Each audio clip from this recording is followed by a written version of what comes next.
Étudions maintenant les variables quantitatives discrètes. Les différentes valeurs que prend une variable s'appellent des modalités. On les note x indice i. Le nombre d'individus composant une modalité est appelé effectif, ou répétition. On le notera par un R minuscule indice i. L'effectif cumulé, noté R majuscule i, est la somme des effectifs d'une modalité et de celle qui la précède. Le rapport de l'effectif d'une modalité à l'effectif total de la population est appelé fréquence de la modalité. On le note F indice i.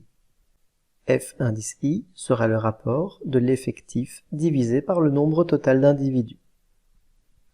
En d'autres mots, il s'agit du pourcentage de l'effectif de la modalité vis-à-vis de celui de la population totale. La fréquence cumulée, que l'on notera F majuscule indice i, c'est la somme des fréquences de cette classe et de celle qui la précède. Elle sera égale à grand R indice i divisé par n, c'est-à-dire le nombre d'effectifs cumulés divisé par l'effectif total. Prenons l'exemple où on interroge 50 personnes. La variable statistique est le nombre de frères et sœurs. Nous avons ici un échantillon de 50 personnes qui ont tous répondu qu'ils avaient 2 frères et sœurs, 0 frères et sœurs, 2 frères et sœurs, 8 frères et sœurs, et ainsi de suite. Ce sont bien des variables quantitatives discrètes, qui ne prennent que certaines valeurs, ici des valeurs entières. Pour calculer la médiane, on va réarranger les modalités par ordre croissant, c'est-à-dire on met toutes les réponses dans l'ordre croissant.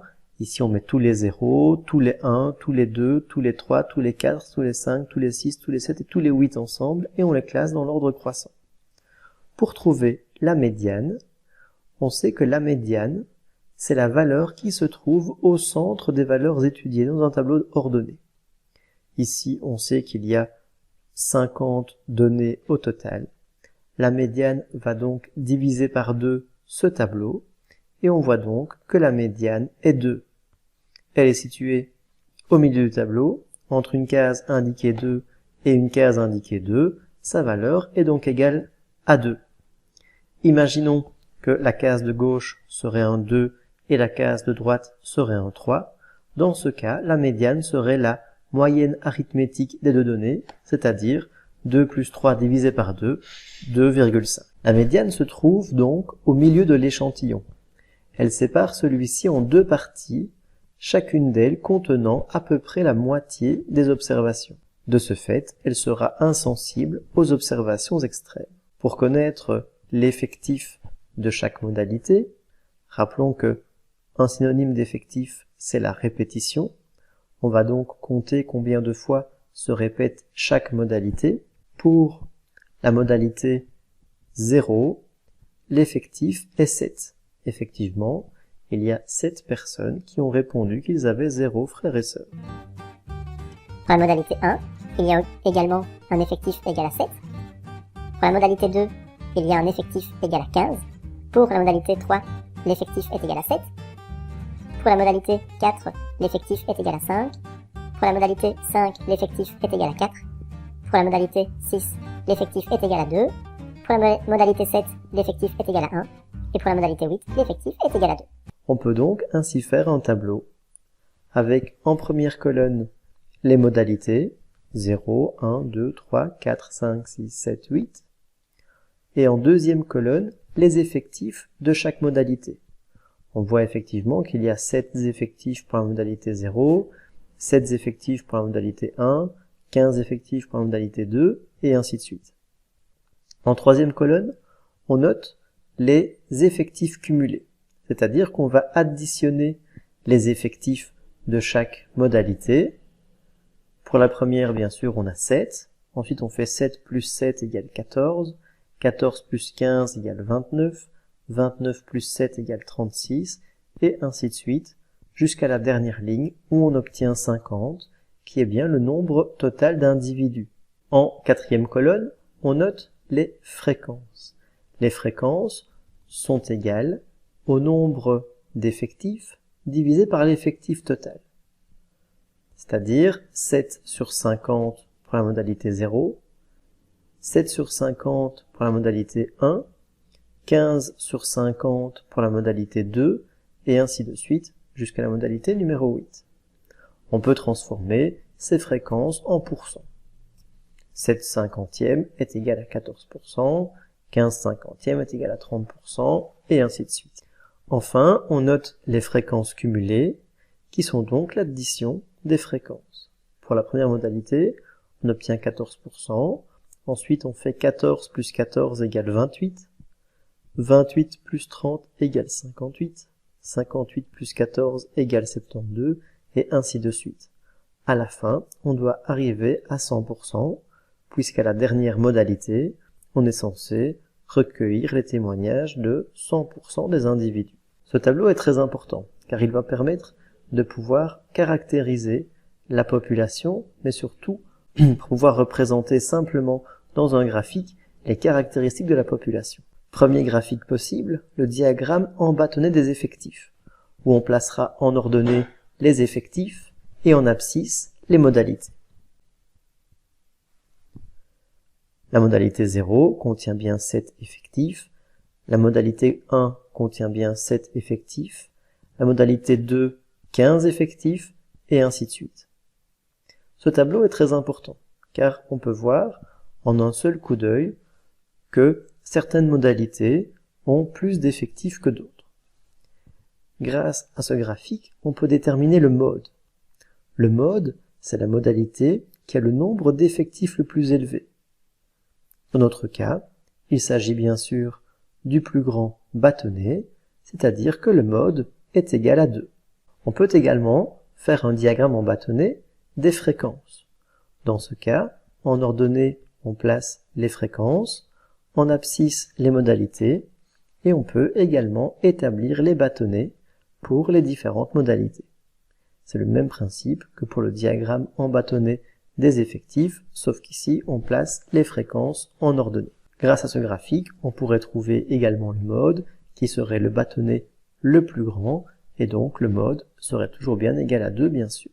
On peut également tracer le polygone des effectifs.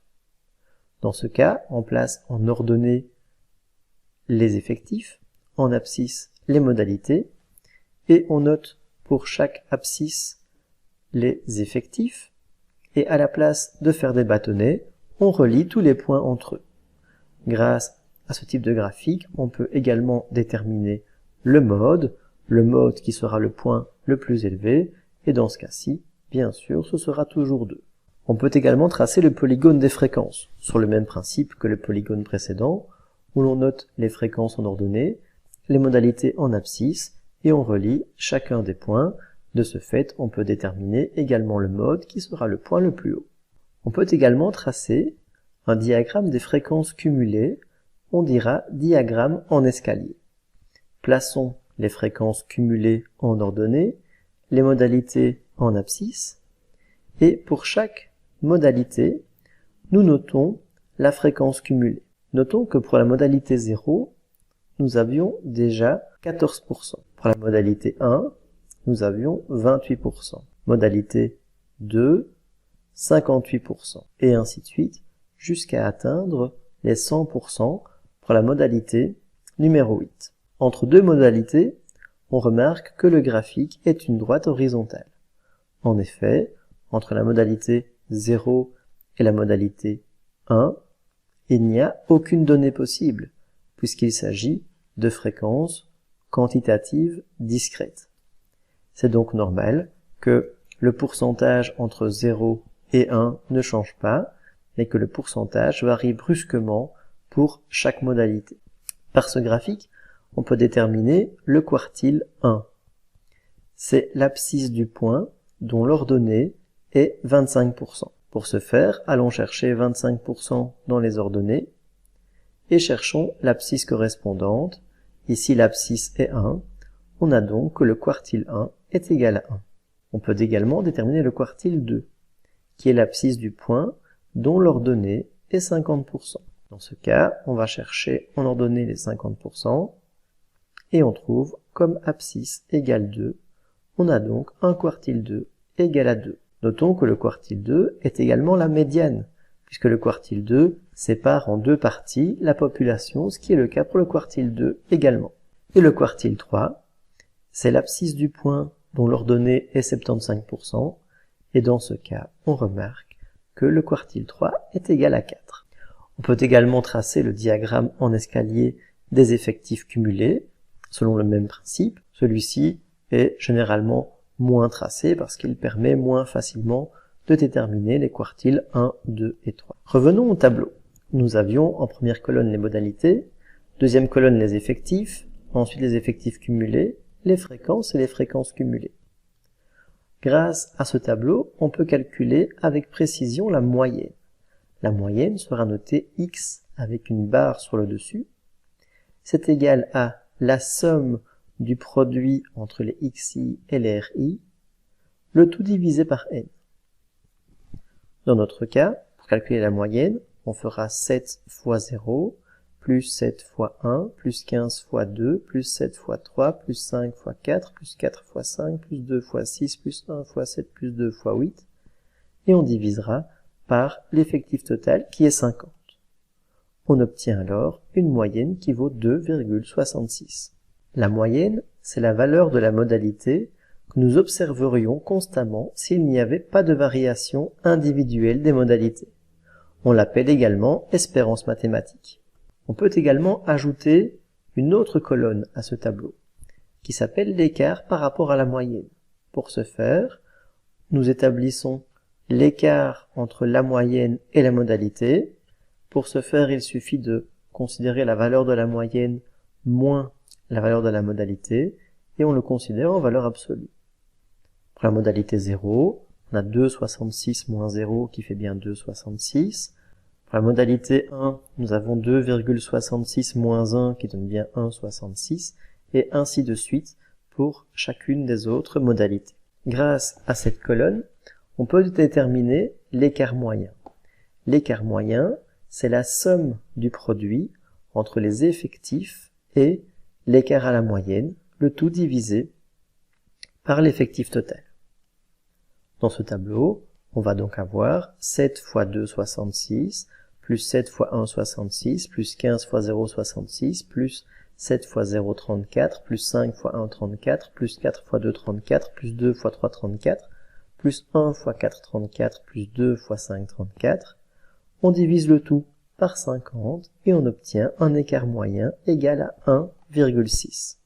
Pour calculer la variance, il faut déterminer une colonne supplémentaire qui sera l'écart par rapport à la moyenne au carré, c'est-à-dire les valeurs obtenues dans la colonne précédente élevées au carré.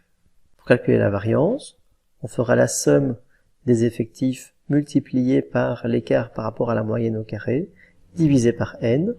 Dans notre cas, la variance sera égale à 7 fois 7,056 plus 7 fois 2,7556 plus 15 fois 0,4356 et ainsi de suite, que l'on divise par 50 et on obtient une variance égale à 4,10. La variance est toujours positive. Si la variance est nulle, cela veut dire que toutes les observations sont égales à la moyenne, ce qui implique qu'il n'y a aucune variation de celle-ci. Par contre, plus une variance est élevée, et plus la dispersion des observations est importante. Elle sera très sensible aux valeurs extrêmes. La variance permet de déterminer l'écart type. En effet, l'écart type, noté sigma x, est égal à la racine carrée de la variance. L'interprétation de l'écart type est similaire à celle de la variance, mais en pratique, c'est l'écart type qui sera le plus utilisé. En effet, il s'exprime avec les mêmes unités que les observations, alors que la variance s'exprime avec les unités élevées au carré. Dans notre cas, l'écart type vaut donc la racine carrée de 4,10, qui est égale donc à 2,02. De manière générale, on retrouve environ 70% de la population dans l'intervalle moyenne moins écart type, moyenne plus écart type. Illustrons nos dires par un exemple. Nous calculons ici l'intervalle moyenne moins écart type, moyenne plus écart type, c'est-à-dire 2,66 moins 2,02 comme limite de gauche, ce qui fait 0,64, Et comme limite à droite, on a 2,66 plus 2,02 qui donne 4,68. Si on considère toutes les données recueillies situées entre 0,64 et 4,68, c'est-à-dire les réponses qui sont égales à 1, 2, 3, 4, on retrouve 34 personnes sur les 50 interrogées, c'est-à-dire 68% de la population, soit environ 70%. L'étendue d'un échantillon, c'est le nombre noté ETX qui est défini par la différence entre la plus grande et la plus petite modalité. Dans notre exemple, la plus grande modalité était 8, la plus petite était 0, l'étendue est donc égale à 0 moins 8, c'est-à-dire 8. Enfin, l'intervalle interquartile de la série, c'est la différence entre le quartile 3 et le quartile 1. Cet intervalle contient donc la moitié de la population. Cet intervalle permet de donner la longueur d'un intervalle contenant la moitié des observations qui se trouve dans la partie centrale de l'échantillon. L'intervalle interquartile n'est pas sensible aux valeurs extrêmes. Si, maintenant, nous reprenons un diagramme en bâtonnet des effectifs et que nous faisons une photo de famille avec les différents éléments obtenus. On peut calculer la moyenne, la médiane, qui sera encore égale au quartile 2.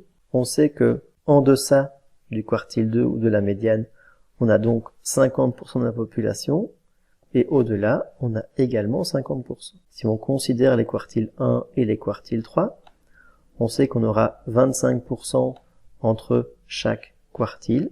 Entre le quartile 1 et le quartile 3, c'est-à-dire dans l'espace interquartile, nous avons 50% des individus. Si on ajoute l'intervalle moyenne moins écart type et moyenne plus écart type, on retrouve dans cet intervalle environ 70% de la population. On voit donc que tous ces éléments vont participer à analyser soit la position des données, soit la dispersion des données. On peut donc avoir un avis plus visuel de la population étudiée.